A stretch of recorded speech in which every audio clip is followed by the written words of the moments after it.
In the beginning, I remember the first time I realized something was wrong. Not a loud crash of realization, but a low, unsettling whisper that I tried desperately to ignore. Life with my wife Emma had always felt steady. Our evenings were filled with laughter echoing in a warm kitchen, quiet Sunday mornings drinking coffee on the porch, and the ordinary joys of building a life together. Everything looked perfect on the surface. I prided myself on noticing the little things. The way Emma's favorite song made her smile, the precise tilt of her head when she listened intently, the gentle weight of her hand in mine as we navigated through our young marriage. There was a comfort in the routine of our days, a silent promise that we were in this together. But slowly, almost imperceptibly, cracks began to form in that comfort. They started as inconsequential shifts. Emma grew quieter in the evenings, lost in thought or absorbed in her phone screen. One night I asked her about her day and she just shook her head, forcing a polite smile before looking away. I brushed it off, thinking it was work stress or maybe just one of those days. That was a mistake.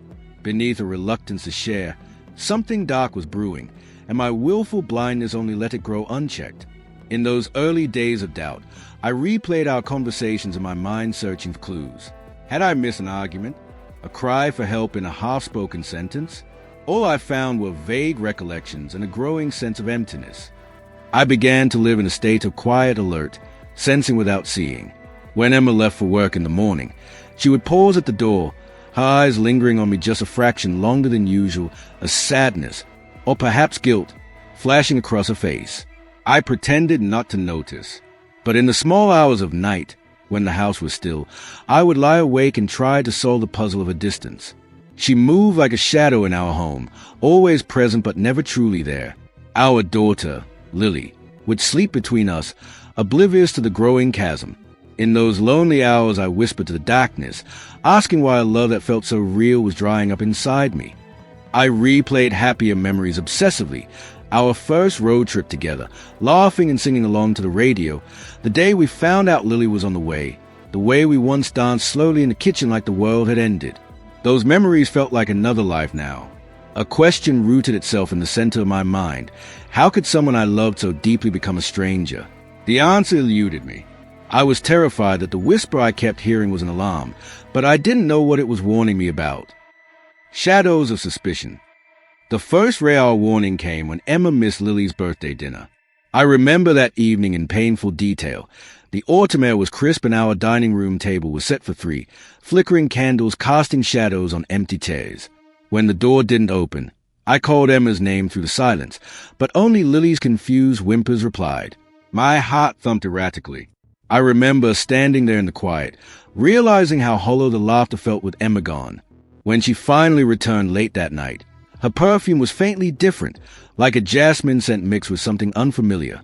She stumbled through a half-formed excuse about a late meeting, but her eyes looked everywhere but at me. Fear and suspicion had started to infect my blood. From that moment on, nothing about our life felt solid anymore. I noticed small changes. Emma's phone would light up with unread messages, and she'd hide it away so I couldn't see. Her laptop screen would go black when I entered the room. She started wearing a new perfume, something sweet and sharp, and I found wrinkled receipts from restaurants I had never heard of. Each little detail was insignificant alone, but stacked up like tiny bricks, they built a wall between us. In the reflection of our kitchen window one night, I saw Emma's profile on the phone, a message notification popping up with a man's name I had never heard. My heart felt like it had been punched out of my chest in that moment. I told myself not to jump to conclusions, that maybe it was a co-worker or friend. But a nagging fear crept in. What if this wasn't just an innocent friendship? I began to keep notes to myself, jotting down odd encounters and times Emma left the house unexpectedly. She would start taking late-night walks, always coming back with little explanations that didn't quite fit. Once I stayed awake and heard her phone vibrating in the hall. Without thinking, I grabbed it, pausing on a messaging app where I discovered a familiar female name. Before I could read any further, the phone buzzed again. Panicked, I returned to the hallway as she crept back into bed, saying nothing. That night, my dreams were haunted by the sound of footsteps disappearing down the street. I had started to do the unthinkable. I was keeping secrets of my own. In the days that followed, I noticed how careful I became. When Emma stepped out to get groceries, I found myself standing by the window, watching. I trailed her once to a parking lot where I saw her meet someone. He smiled and embraced her. She rested her head on his shoulder. No words were spoken between them, just tender gestures that shattered me inside. I could tell she thought I was home. Her eyes were filled with warmth in that moment. Seeing it, I realized it was no mistake. She was in love with someone else. My trust crumbled like glass. The shock froze me for days. I replayed that snapshot of them together in my mind over and over. Emma's laugh, which I knew so well, was reserved for someone else. I felt anger and betrayal surge through me, a wildfire igniting something ferocious and desperate inside. Yet, I still did nothing. Fear kept me silent. Fear of losing our family. Fear of disrupting Lily's world. Fear of what truth might really mean. Instead, I started watching more carefully, lurking in our living room with the curtains drawn. Each sign of hers I catalogued in a private ledger in my mind. Who was this man? Why was he there? And how long had this been going on? At home, I tried to stay calm, putting on a normal smile when Emma walked in. I convinced Lily to do little drawings to cheer Mom up, keep that home facade alive just a little longer. Inside, though, I was crumbling. The weight of doubt felt like gravity pushing me into a pit. Why was this happening? It was a question I asked myself every night as I lay under the sheets alone, listening to the empty space beside me. The cracks appeared. Each day that passed widened the distance between us. Dinner time silences grew heavier. One evening, I tried to bridge the gap, clumsy and desperate.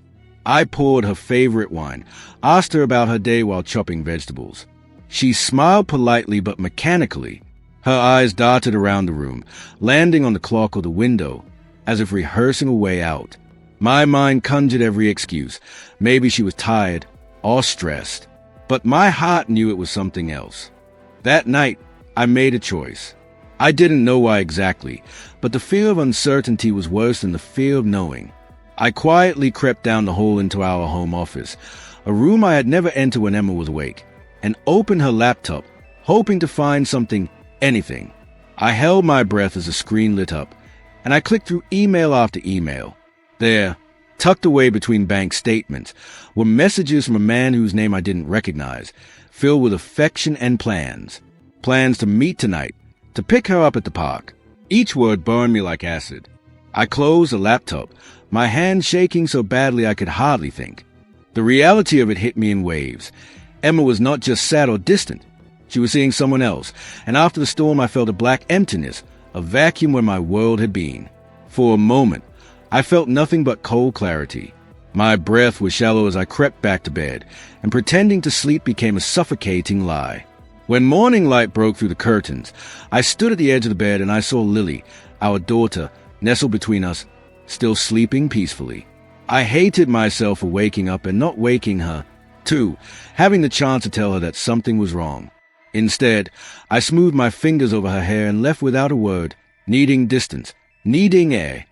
I spent the day in a daze, the evidence of Emma's deceit heavy in the back of my mind.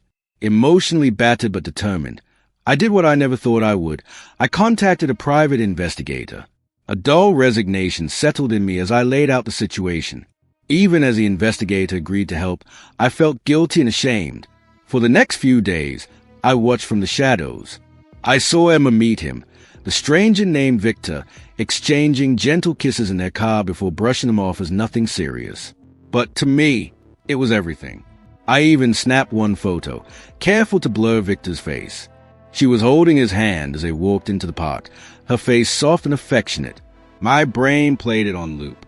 Those images became a talisman of truth. They tore at me with each glance and yet steeled me. They were hard proof of the betrayal that had been gnawing at my mind. I compiled everything in my head. The hidden texts, the lies, the affection I caught her showing to another person. That same night, as Emma was in the shower, humming a faint tune to herself, I sat at the kitchen table, his silence louder than a shout. I felt rage fermenting inside, mixing with sorrow until I didn't know what would come out first. Every childhood memory of us, her first steps, our wedding kiss, rattled like fragile glass. And I wondered why she felt she needed another. When it all falls apart, With my resolve hardening, I knew there was no going back to how things were. I started pulling away the last pieces of our life together methodically, even though I trembled inside as I did it. I secretly transferred our savings into accounts I alone could access.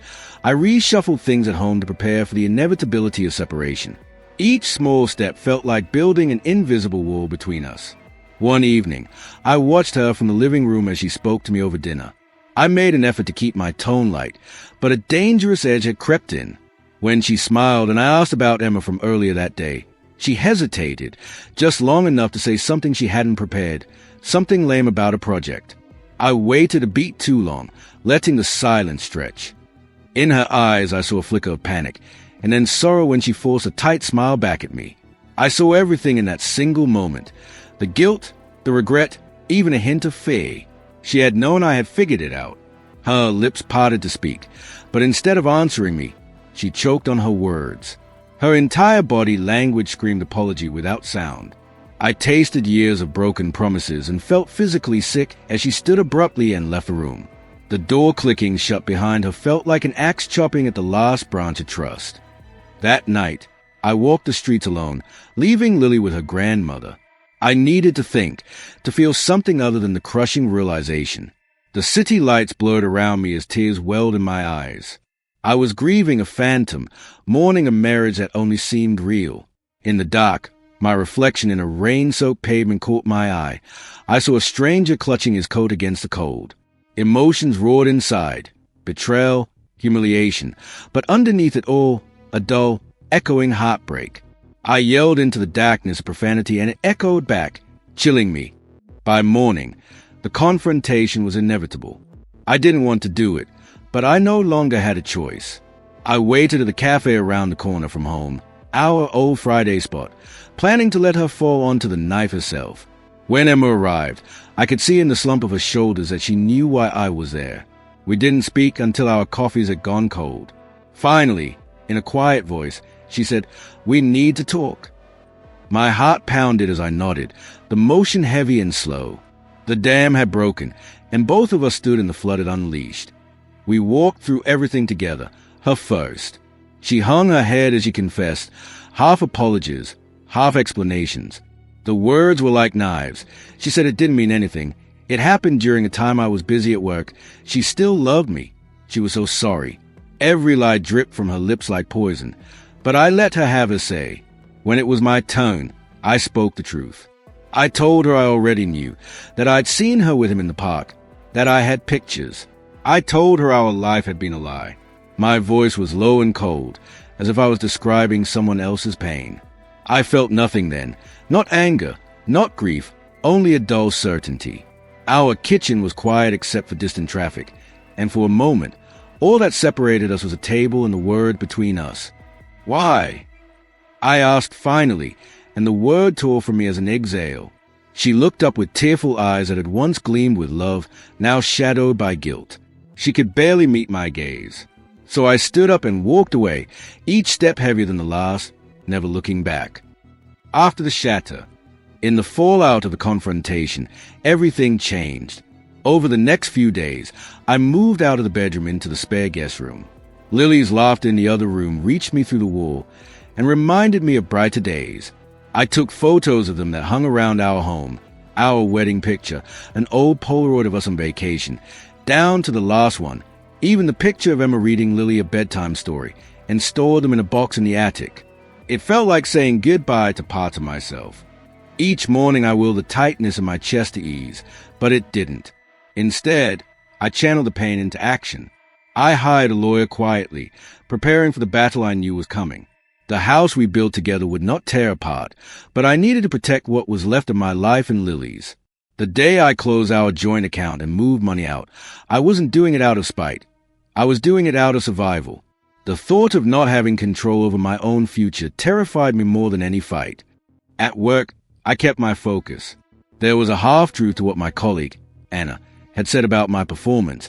I truly did become a machine, an automaton churning out lines of code to avoid thinking of home. Anna had been there, offering kind words and a safe place to vent, reminding me that I wasn't broken beyond repair.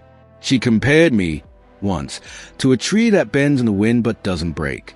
For the first time, I let someone outside our marriage see me crumble.